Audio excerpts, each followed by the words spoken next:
Olá, sejam todos bem-vindos à nossa primeira aula de infecção hospitalar. Sou Fabiano Vale e serei o professor de vocês desta disciplina. E o que nós vamos ver nessa grandiosa disciplina? Vocês vão utilizar, o Guia para o Ensino e Aprendizagem de Enfermagem, volume 1, livro pedagógico que serve como base da nossa escola. E os objetivos é conhecer e aprender os conceitos que envolvem as questões de biossegurança, desenvolver pensamento crítico sobre infecção hospitalar e suas consequências, né? É importante formar esse pensamento crítico de autoconhecimento, né? De conhecer os setores hospitalares, de conhecer, né, as suas divisões, as suas classificações, setor crítico, semicrítico, autocrítico. Também conhecer a importância da utilização dos EPIs, compreender os conceitos de limpeza e desinfecção, asepsia, antisepsia, compreender o porquê de realizar, porque é tão importante realizar a limpeza e a desinfecção e a esterilização, tanto dos locais, dos insumos, dos equipamentos, dos instrumentos utilizados para a promoção à saúde. Identificar o papel do profissional de enfermagem na manutenção de biossegurança em seus espaços de trabalho. Sempre falamos que a questão de biossegurança em saúde ela é solidária, né? Ela não depende só dos gestores das unidades de saúde, mas depende sim também dos profissionais, né? De ter esse conhecimento embasado, esse conhecimento técnico, né? E também a sua prática diária, bem como também as gestões precisam, né, elaborar, planejar, implantar capacitações para o conhecimento diário, né, para que os protocolos sejam conhecidos pelos profissionais de enfermagem. Utilizaremos também, né, a introdução da página 58 como base de informação. A biossegurança é uma área de conhecimento definida pela Agência Nacional de Vigilância Sanitária, Anvisa, como condição de segurança alcançada por um conjunto de ações definidas a prevenir, controlar, reduzir ou eliminar riscos inerentes às atividades que possam comprometer a saúde humana, animal e ao meio ambiente. Biossegurança é o conjunto de estudos e procedimentos que visam evitar ou controlar os riscos provocados pelo uso de agentes químicos, agentes físicos e agentes biológicos à biodiversidade.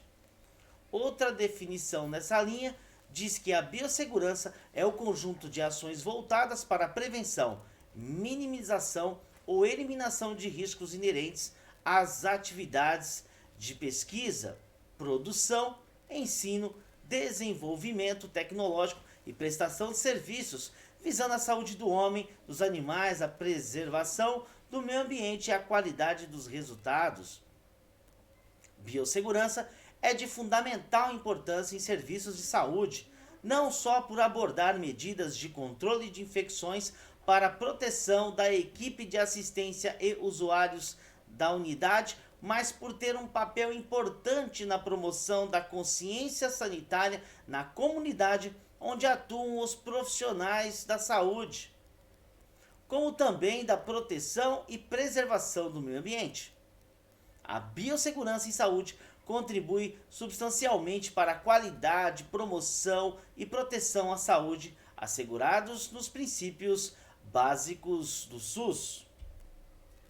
Por volta dos anos de 1970, iniciaram-se as discussões envolvendo a proteção e segurança dos trabalhadores, principalmente aqueles envolvidos com pesquisas em organismos geneticamente modificados. A partir daí, a questão da exposição ocupacional e o conceito da biossegurança foram sendo desenvolvidos, introduzidos pela comunidade científica, com foco, inicialmente, nos trabalhadores dos laboratórios de análise do material biológico, considerando-se a incidência nesses profissionais de doenças como a tuberculose e hepatite B.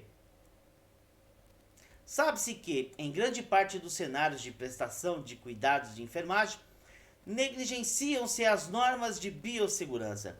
Os equipamentos de proteção individual, EPIs, são mais utilizados na assistência aos pacientes cujo diagnóstico é conhecido, subestimando-se a vulnerabilidade dos organismos humanos a infecções.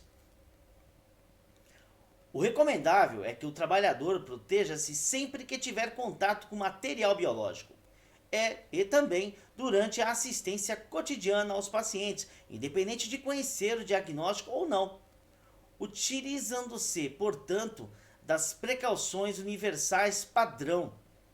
Estudos demonstram que a maioria das causas de acidentes punctuários, né, entre outros trabalhadores e enfermagem, estão nas práticas de risco com reencape de agulha. Essas práticas de acidente acontecem muito nos momentos das realizações das punções. O descarte inadequado de objetos perflucortantes e a falta de adesão aos EPIs. Além disso, em grande parte dos casos de exposição a material biológico, o status do paciente-fonte não é conhecido, o que potencializa o risco de adquirir doenças como HIV, hepatite B e hepatite C. A exposição ocupacional é uma importante fonte de infecção por esses vírus. Um estudo demonstrou que a cobertura vacinal contra a hepatite B dos trabalhadores de saúde envolvidos com os acidentes estava em torno de aproximadamente 73%, evidenciando o risco de infecção pelo HBV em aproximadamente 27% dos trabalhadores que não haviam completado o esquema vacinal. Como se pode perceber, algumas evidências científicas demonstram que o risco para acidentes com material biológico é uma realidade configurada em muitos cenários. Considerando-se essas informações e o fato de que os trabalhadores da área da saúde encontram-se em permanente contato com agentes biológicos, esses agentes sendo vírus, bactérias, parasitas, geralmente associados ao trabalho em hospitais e laboratórios e até mesmo na agricultura e pecuária.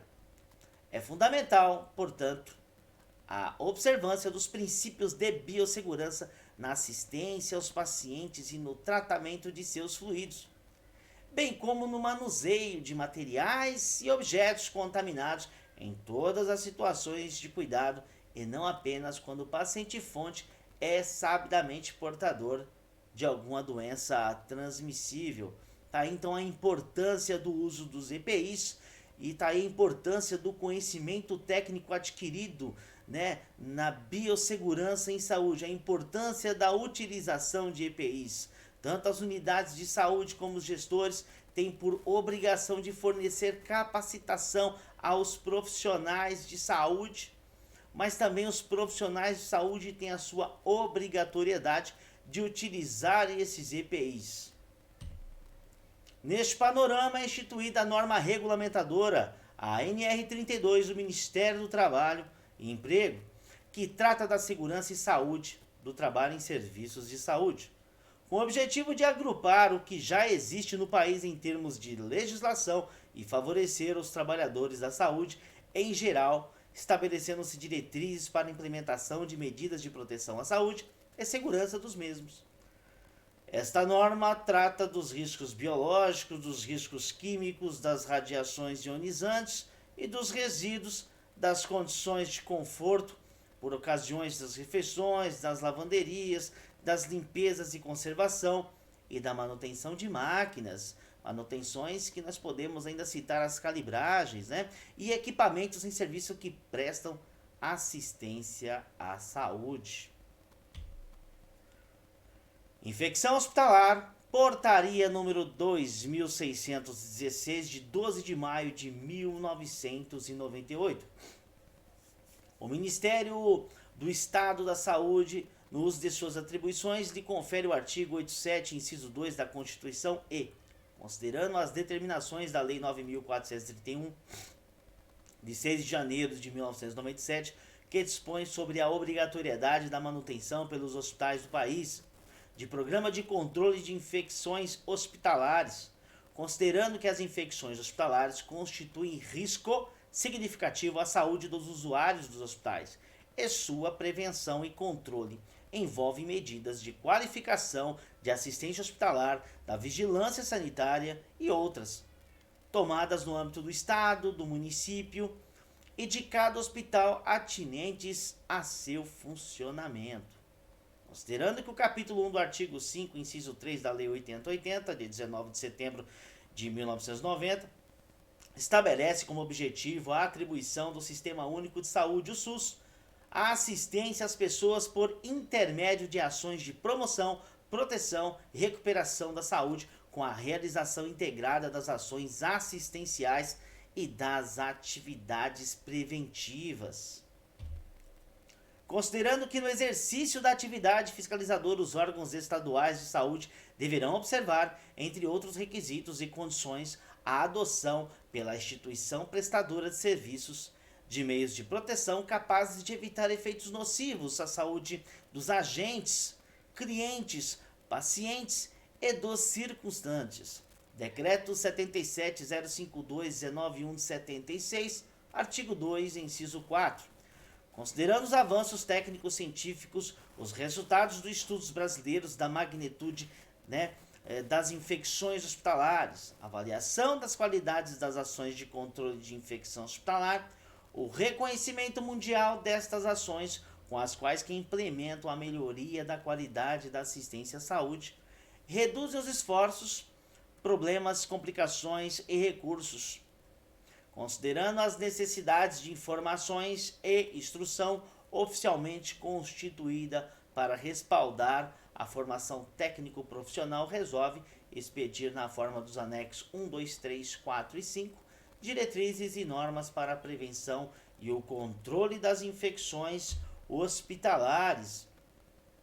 Vamos falar um pouquinho desse artigo, O artigo 2, as ações mínimas necessárias a serem desenvolvidas deliberada e sistematicamente com vistas à redução máxima possível da incidência e da gravidade das infecções hospitalares compõe o Programa de Controle de Infecção Hospitalar. O artigo 3, a Secretaria de Política de Saúde do Ministério da Saúde prestará cooperação técnica às secretarias estaduais, municipais de saúde, a fim de orientá-las sobre o exato cumprimento e interpretação das normas aprovadas por esta portaria. O artigo 4. As secretarias estaduais e municipais de saúde poderão adequar as normas conforme prevê a Constituição da República Federativa do Brasil de 1988. O artigo 5º. A inobservância ou o descumprimento das normas aprovadas por esta portaria sujeitará o infrator ao processo e às penalidades previstas na Lei nº 6.437, de 20 de agosto de 1977, ou outra que a substitua, com encaminhamento dos casos ocorrências ao Ministério Público e órgãos de defesa do consumidor para aplicação da legislação pertinente, a Lei 8.078/90 ou outra que a substitua. O artigo 6º, este regulamento deve ser adotado em todo o território nacional pelas pessoas jurídicas e físicas de direito público e privado envolvidas nas atividades hospitalares de assistência à saúde. Esta portaria entrará em vigor na data de sua publicação. Artigo 8, fica revogada a portaria 930 de 27 de 8 de 92. Bem, a infecção hospitalar, segundo a portaria 2616/98, regulamentou as ações de controle de infecção hospitalar em todo o país e substituiu a portaria 930/92, que é aquela adquirida após a admissão do paciente e que se manifesta durante a internação ou após a alta, quando puder ser relacionada com a internação ou procedimentos hospitalares. O papel do profissional de enfermagem é de extrema relevância na prevenção da infecção hospitalar.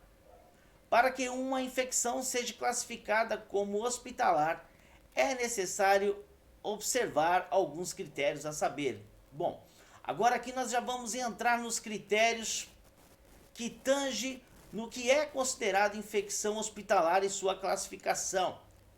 Podemos afirmar então que a portaria 2616/98 regulamentou as ações de controle de infecção hospitalar, bem como também, né, criou-se essa equipe, né? Então existe hoje em todas as unidades de saúde, em todos os hospitais, as comissões de infecção hospitalar, que nelas tem o objetivo de implantar os programas de infecção hospitalar, tanto de implantar, planejar e orientar, né, colocar os protocolos vigentes nas unidades de saúde para evitar assim as infecções hospitalares. Vamos observar os critérios: valorizar as informações oriundas de evidências clínicas, derivadas de observação direta ou de análise do prontuário, resultados de exames de laboratório, ressaltando-se aos exames microbiológicos, pesquisas de antígeno, anticorpos e métodos de visualização e realizados. Observar as evidências de estudo com métodos de imagem, endoscopia, biópsia e outros. Quando na mesma topografia em que foi diagnosticada a infecção comunitária, foi isolado um germe diferente, seguido do agravamento das condições clínicas do cliente, o caso deverá ser considerado como sendo infecção hospitalar. Quando se desconhecer o período de incubação do micro-organismo e não houver evidência clínica ou dado laboratorial de infecção no momento da internação, convenciona-se a infecção hospitalar. Toda manifestação clínica de infecção que se apresentar a partir de 72 horas após a admissão. São também convencionados em infecções hospitalares aquelas manifestadas antes de 72 horas de internação, mas quando associados a procedimentos e diagnósticos terapêuticos realizados durante este período citado. As infecções em recém-nascidos são hospitalares, com exceção das transições transplacentárias e aquelas associadas à bolsa rota, superiores a 24 horas. Os clientes provenientes de outro hospital que se internam com infecção são considerados portadores de infecção hospitalar do hospital de origem, infecção hospitalar. Neste caso, a coordenação estadual, distrital, municipal ou hospital de origem deverão ser informados para computar o episódio como infecção hospitalar naquele hospital. Modo de transmissão: qualquer indivíduo que precise ser internado em um ambiente hospitalar está sujeito a contrair infecção, o que se relaciona diretamente com o tempo de internação e os procedimentos a serem realizados. Nos casos cirúrgicos, os riscos são ainda maiores. O cliente fica exposto a doenças e modos de transmissão podem ser. Agora já vamos entrar na classificação, né? Ela pode ser endógeno, infecção originada da flora do próprio paciente, por exemplo. Os micro-organismos da flora convertem-se em patógenos pela manipulação ou ato terapêutico que modifica a sua estrutura e sensibilidade. E pode ser exógena, infecção originada de outro paciente, por exemplo, aquela transmitida por contato físico direto ou objetos contaminados, por vetores, como formigas, baratas, que passaram sobre objetos e alimentos pelas vias respiratórias, inoculações traumáticas por técnicas de enfermagem ou procedimentos médicos inadequados. Os sintomas nos casos cirúrgicos estão relacionados a infecção nos pontos com secreção, região avermelhada, rompimento da cirurgia, entre outros. Nos casos de internação ou procedimento, como, por exemplo, infecções respiratórias e urinárias. No caso do cliente em estado grave na UTI, o comprometimento fica ainda maior devido ao contato com vários tipos de patologias. Profilaxia da infecção hospitalar. A profilaxia da infecção hospitalar, nós citamos sobre o método preventivo, sobre ações preventivas. E uma delas mais importante é a higienização das mãos com água e sabão ou álcool em gel alcoólico antes e após qualquer procedimento. Seguir as normas estabelecidas pela CCIH, que é a Comissão de Infecção Hospitalar, e o CISMED. Não permitir que funcionários e acompanhantes se sentem no leito dos clientes. Manter higiene adequada, unhas aparadas e limpas, uniforme limpo, cabelos presos ou curtos, barba aparada. Observar no cliente o aparecimento dos seguintes sinais e sintomas: febres, erupções de pele, ferimentos com pus, exudados e diarreia. Faça desinfecção ou esterilização de todos os artigos e equipamentos de serem utilizados no cliente. É muito importante essa desinfecção e esterilização de todos os artigos, desde um termômetro a qualquer artigo utilizado para ferir ou para fazer aí um diagnóstico do paciente cliente. Manter limpa a unidade do cliente e o cliente que é dependente em estado adequado de higiene. Então, o paciente que depender do auxílio do profissional de saúde, tanto para a sua higienização, para a sua alimentação, para a sua permanência no leito, desde os seus móveis deverão, os móveis daquele leito, daquele quarto do paciente deverão sempre ser higienizados. Usar luvas, óculos de proteção, avental, quando há qualquer tipo de risco de contato do profissional de saúde com fluidos corporais do cliente. Prevenção de acidentes com materiais pérfuro-cortantes. Tem que seguir as normas e protocolos da instituição ao prestar assistência aos clientes portadores de doenças transmissíveis. Essa questão da prevenção de acidentes com materiais pérfuro-cortantes, nós iremos abordar muito esse assunto, porque ainda existem muitos profissionais que acabam se ferindo e se contaminando com materiais pérfuro-cortantes, a questão do reencape da agulha, a questão do mau manuseio das caixas de pérfuro-cortantes. Existe todo um protocolo que deve ser seguido e todo um cuidado que o profissional tem que ter para não se contaminar com um material pérfuro-cortante, independente se ele saiba o paciente fonte ou não. Cuidados com a limpeza. As mãos constituem a principal via de transmissão de micro-organismos durante a assistência prestada aos pacientes.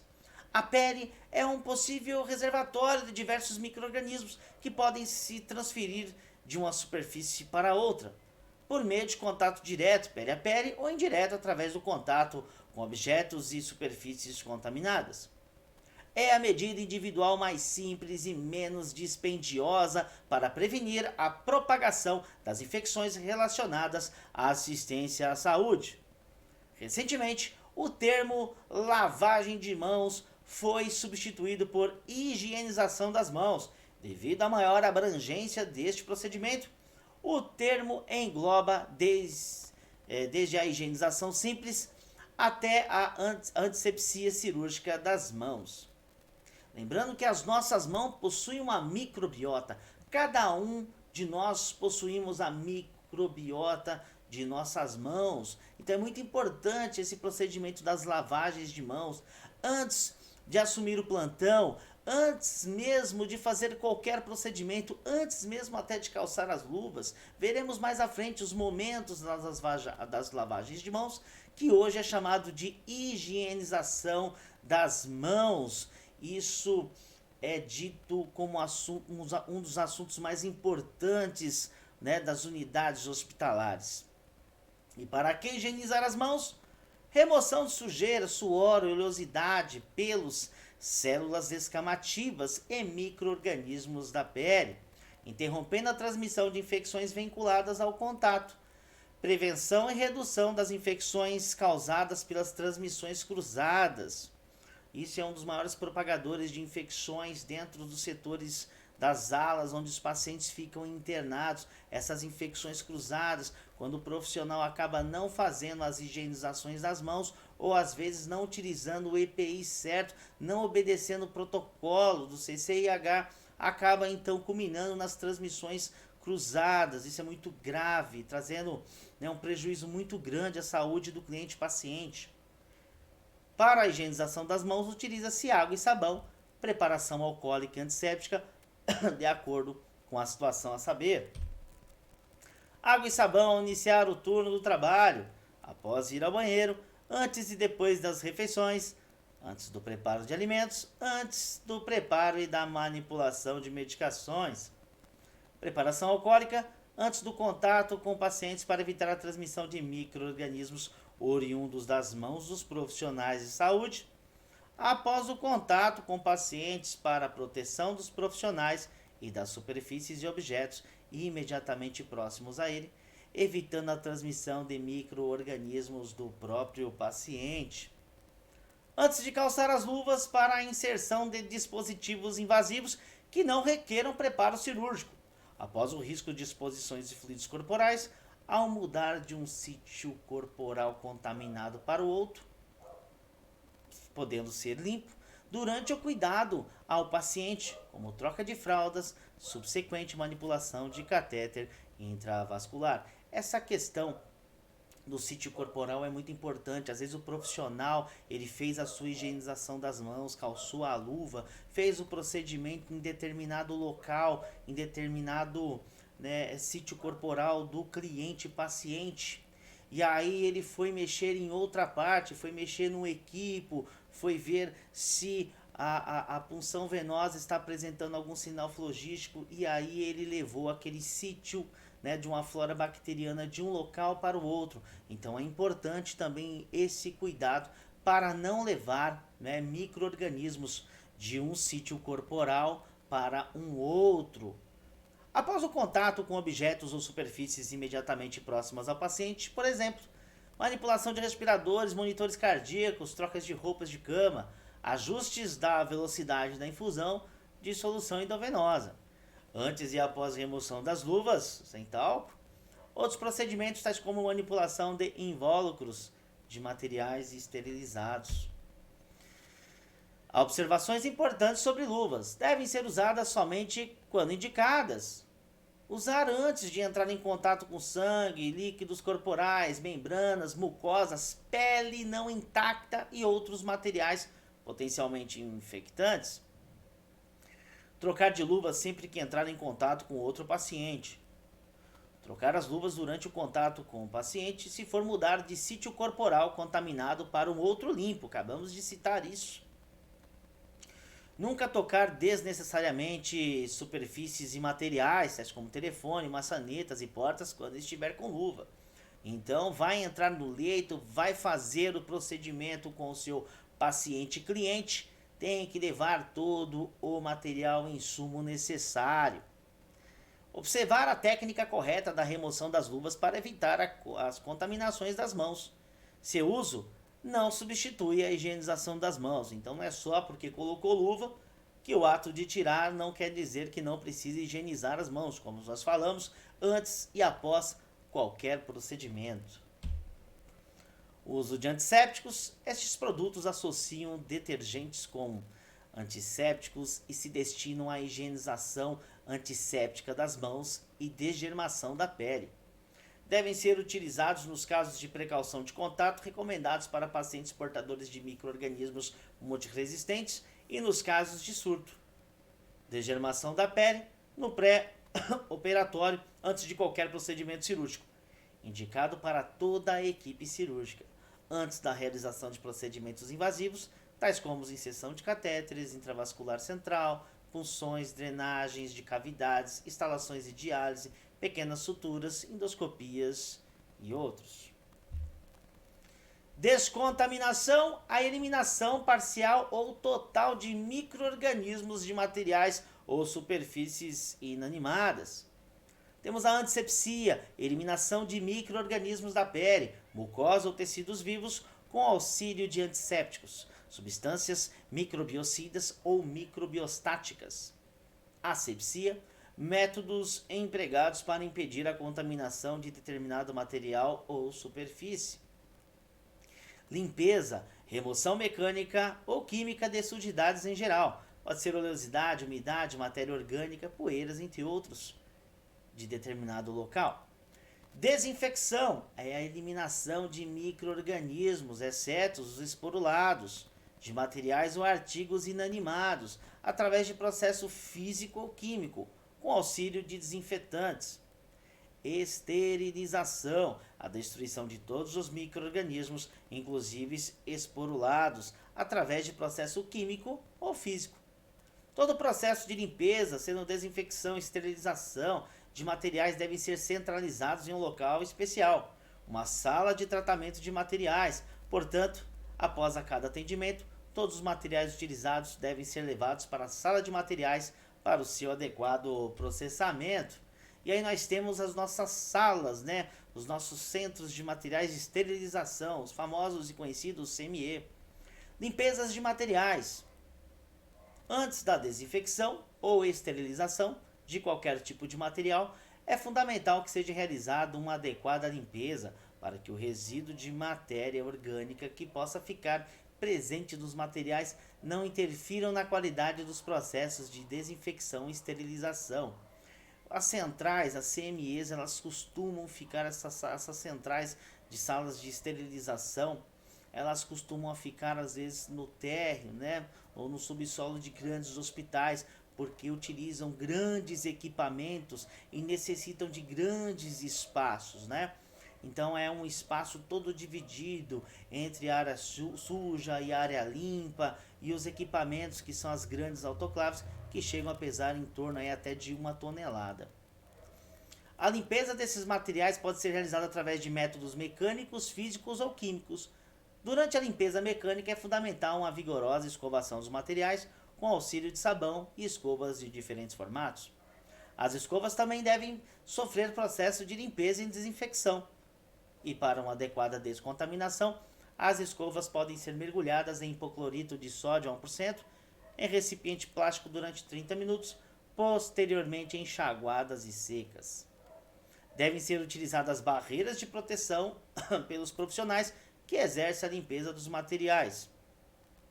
E essas barreiras de proteção são os EPIs, né? Os EPIs indicados a este local, a esse tipo de serviço, que são luvas de borrachas grossas de cano longo, máscara e óculos de proteção, e em situações de possibilidade de espirramento de secreções. Os materiais devem ser devidamente enxaguados e secos após a sua limpeza. As compressas ou panos utilizados para secar o material devem ser somente para este fim e devem ser substituídos frequentemente. Processos químicos também podem auxiliar na limpeza dos materiais, como por exemplo, através do uso de desencrostantes, soluções enzimáticas. Podem ser utilizadas soluções antiferrugem em instrumentos e materiais metálicos para aumentar a sua vida útil dos mesmos. Desinfecção de materiais. A decisão para a escolha de um desinfetante deve levar em consideração aspectos que envolvem efetividade, toxicidade, compatibilidade, efeito residual, solubilidade, estabilidade, odor, facilidade de usos e custos, entre outros. Além disso, é importante que o desinfetante seja recomendado e aprovado pelo Ministério da Saúde. Também deve ser realizado antes da escolha do processo e tipo de desinfetante. A desinfecção e ou esterilização através de agentes químicos muitas vezes não se apresenta como um método seguro e confiável devido às interferências pertinentes ao uso de desinfetantes e suas dificuldades durante o processo. Referentes à possibilidade de inadequada desinfecção ou recontaminação do material, a escolha do tipo de desinfetante, métodos adequados de desinfecção, bem como organização de todos estes processos, não é uma tarefa fácil. Vários guias e manuais de recomendações têm sido publicados com o objetivo de orientar os profissionais para uma adequada desinfecção de materiais utilizados na assistência à saúde. Os agentes químicos desinfetantes comumente utilizados em nosso meio são os alcoóis, compostos clorados, formaldeído, iodóforos, peróxido de hidrogênio, ácido peracético, compostos fenólicos e quaternário de amônia. O álcool e o hipoclorito de sódio são os infectantes mais recomendados para superfícies, enquanto que os desinfetantes mais comumente usados para instrumentais e os outros materiais é o ácido peracético. Esterilização de materiais. A esterilização de materiais clínicos pode ser realizada através de métodos químicos ou físicos. As esterilizações químicas compreendem a utilização de agentes esterilizantes líquidos, que são os mesmos utilizados no processo de desinfecção, porém com maior tempo de exposição. A esterilização química apresenta alguns aspectos negativos, especialmente referente ao risco de recontaminação do material após o processo. Dificuldade de armazenamento e de controle de qualidade ou monitoramento deste processo. A esterilização física pode ser conseguida através de métodos ou equipamentos que empregam calor a seco, por exemplo, estufas, e através de vapor saturado, o exemplo são as autoclaves. A esterilização por estufa, na prática, ainda é um método de escolha para a esterilização de instrumentais metálicos utilizados em estabelecimentos de saúde. Através desse método, não é possível esterilizar materiais plásticos ou outros materiais termosensíveis. Assim como não é recomendável esterilizar roupas, papel, nem instrumentos metálicos cortantes. Para uma efetiva esterilização dos materiais, a estufa deve ser mantida fechada ininterruptamente durante 60 minutos com temperatura de 170 graus Celsius ou 120 minutos com temperaturas a 160 graus, ou seja, a porta não deve ser aberta neste período e todos os materiais devem ser esterilizados dentro de recipientes metálicos.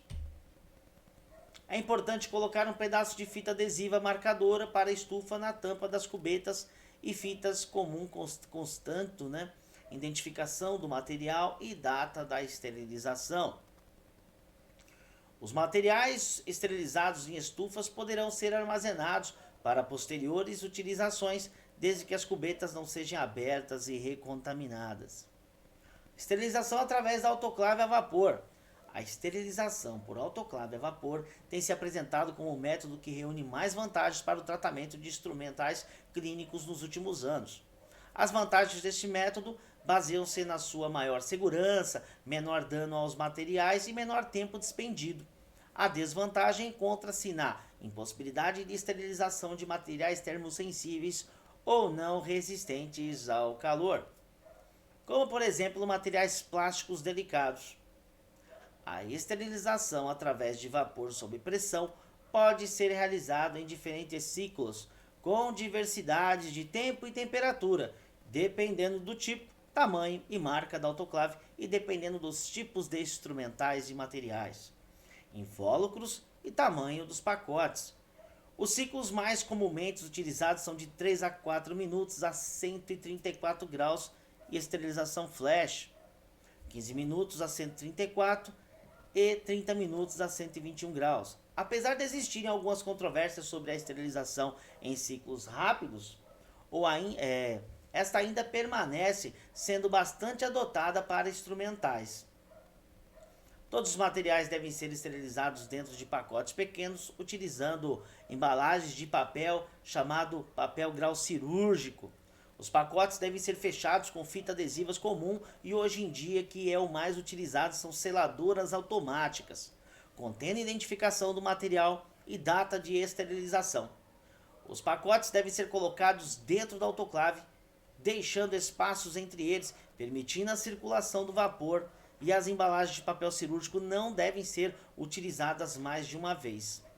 Elas são descartáveis. A esterilização deve ser repetida se o pacote estiver danificado. O que nós queremos falar é se ele estiver rasgado, furado, aberto, deve retornar para um novo processo. Se apresentar umidade ou gotículas aparentes de água, ou se o marcador físico não estiver com a cor alterada. A água utilizada no reservatório da autoclave deve ser filtrada e hoje em dia muito utilizado a água destilada. A qualidade da água e do vapor interferem na conservação e durabilidade dos instrumentos, podendo ocasionar manchas e corrosões. Controle de qualidade de esterilização. monitoramento e validação dos processos de esterilização para o controle de qualidade ou monitoramento dos processos de esterilização, tanto através da estufa quanto da autoclave a vapor. Podem ser utilizados marcadores físicos, marcadores químicos e testes biológicos. Os marcadores físicos são aqueles encontrados em fita adesivas específicas para esterilização a vapor ou a calor, que ficam listradas após a esterilização. Ou papéis de embalagem com marcadores específicos, que mudam de cor após a esterilização. Seu uso é recomendado em todos os pacotes ou caixas, uma vez que indicam pelo menos se o material passou pelo processo, então é a garantia, né? As fitas adesivas marcadoras são distintas para estufas e para autoclave a vapor. Outros métodos físicos de monitoramento de esterilização específico para estufa são os termômetros, que devem ser colocados dentro da estufa para controle de temperatura. Então é muito importante esses testes biológicos, esses marcadores químicos e os marcadores físicos, né?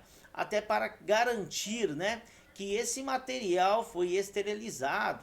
Também é colocado também a identificação, a data. Isso é muito importante, né, para que quando os profissionais de saúde forem retirar esse material e utilizar nos procedimentos, ter a certeza que eles estão livres de micro-organismos. Toda matéria orgânica de qualquer paciente, independente se portador de infecção ou não, é considerado potencialmente infectante. Portanto, todo material após o contato com o organismo humano é considerado contaminado, independente do processo a ser submetido, sem levar em consideração o grau de sujidade presente. Bem, alunos, chegamos no final da nossa primeira aula de infecção hospitalar. Abordamos alguns temas importantes e não se esqueçam, nós teremos atividade no nosso aplicativo Clipe Escola, aonde vocês realizarão essa atividade baseada nessa primeira aula. E também será enviado essa aula a vocês, né, esses slides, tendo esse conteúdo para que vocês possam estudar. Solicito que vocês assistam esse vídeo, façam anotações, respondam suas atividades, né, garantam esse conhecimento, absorvam esse conhecimento para que nós possamos dar continuidade à nossa próxima aula. Um grande abraço a todos vocês e até a próxima aula.